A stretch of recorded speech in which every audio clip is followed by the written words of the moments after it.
नमस्कार, के न्यूज में आपका स्वागत है। मैं हूं आपके साथ गरिमा वाजपेयी और आप देख रहे हैं स्पेशल रिपोर्ट। स्पेशल रिपोर्ट में आज हम एक बार फिर से देश के कुछ अहम मसलों पर बात करने के लिए हाजिर हैं। तो चलिए अब चलते हैं विस्तार से।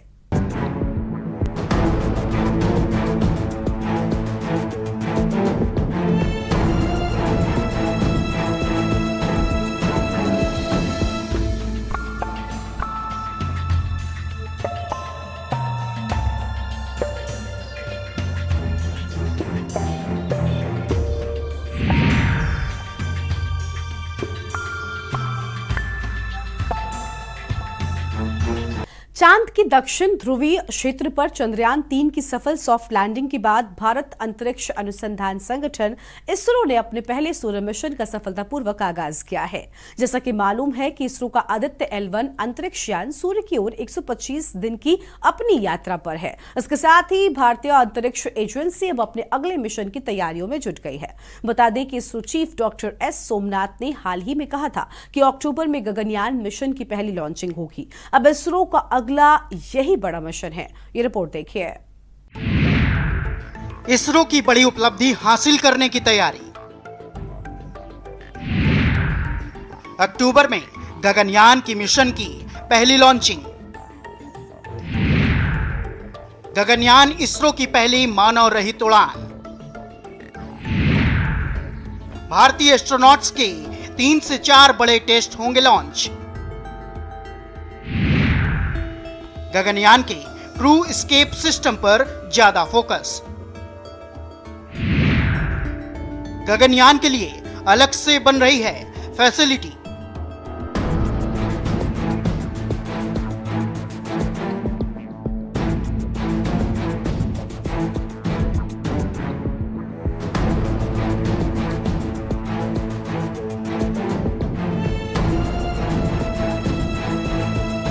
चांद पर कदम जमाने के बाद और सूर्य की तरफ आदित्य L1 मिशन भेजने के बाद अब इसरो की तैयारी देश के पहले ह्यूमन स्पेस फ्लाइट मिशन को सफल बनाने की है। इसरो अक्टूबर में गगनयान की पहली मानव रहित उड़ान की तैयारी करने जा रहा है।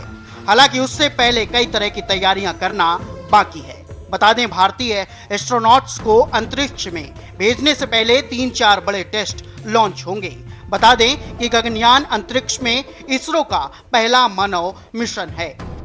इससे पहले मानव मिशन के तहत 3 लोगों के दल को 400 किलोमीटर यानी कि 250 मील की कक्षा में लॉन्च करने की योजना है, जहां वे 3 दिनों तक रुकेंगे।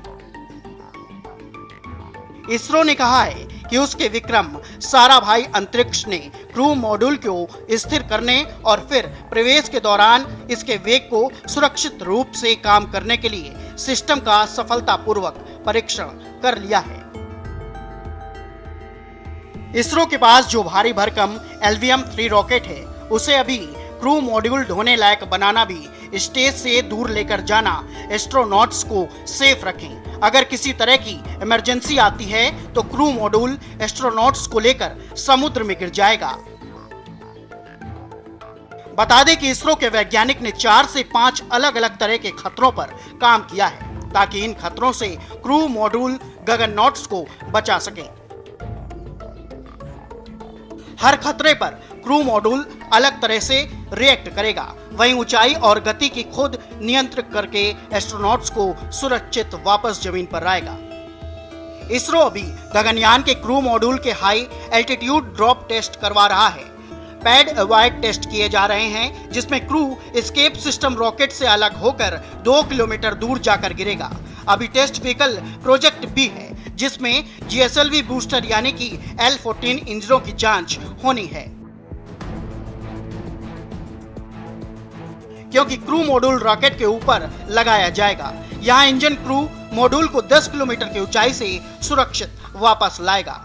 इसकी जांच अभी होनी बाकी है। इसके बाद ही गगनयान के 2 अगले लॉन्च मिशन होंगे। ऑर्बिटल मॉड्यूल की तैयारियों के लिए अलग से फैसिलिटी बना रहे हैं, क्योंकि इसका अपना सर्विस मॉड्यूल होगा। इन दोनों को एक साथ असेंबल करना होगा। इसके लिए फैसिलिटी की जरूरत है। यहाँ पर सभी मॉड्यूल की जांच, जुड़ाव और टेस्टिंग होगी।